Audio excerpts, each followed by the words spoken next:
வணக்கம் நண்பர்களே. இன்று நான் உங்களுடன் பேசப் போகிறேன் ஒரு அற்புதமான கதை பற்றி. சாணக்கியர் கொடுத்த பொன்மொழிகள்.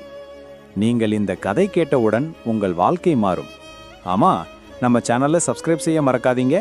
லைக் அண்ட் ஷேர் பண்ணுங்க. நம் முன்னோர்கள் சொன்னது போல ஒரு நாட்டும் ஒரு வீடும் எப்படி இருக்க வேண்டும் என்று சொல்லும் மனிதர் ஒருவரே இருந்தார்.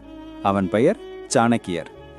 இப்போ நம்மால் சொல்ல முடியாதது அவர் சொன்ன தெய்வீகமான பொன்மொழிகள். உங்கள் நண்பர், குடும்பம், வேலைக்காரன், நண்பன், மனைவி இவர்களுடன் வாழ்வது எப்படி இருக்க வேண்டும் என்பதை அவர் எப்படி கூறியுள்ளார். ஒருவரை ஒருவர் ஏமாற்றிக்கொள்ளும் கணவன் மனைவி, துரோகம் செய்யும் நண்பன், சோம்பேறியான வேலைக்காரன் இவர்களுடன் வாழ்வது விஷப்பாம்புடன் வாழ்வது போல். இந்த உண்மையை நமக்கு மறுக்க முடியாது. ஒருவனுக்கு பணம் வந்ததை சேமிக்க வேண்டும். கஷ்டத்தில் அது நமக்கு உதவும்.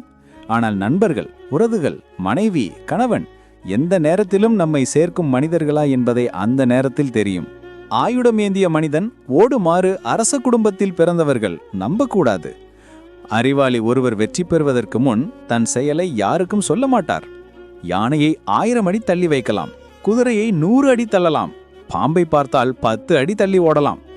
நம்பிக்கை துரோகம் செய்யும் மனிதர்களுடன் இருக்க வேண்டாம். கல்வி செல்வம் கடைசி வரி நம்மை காக்கும். ஒரு நாளும் கற்றுக்கொள்ளாமல் இருக்கக்கூடாது.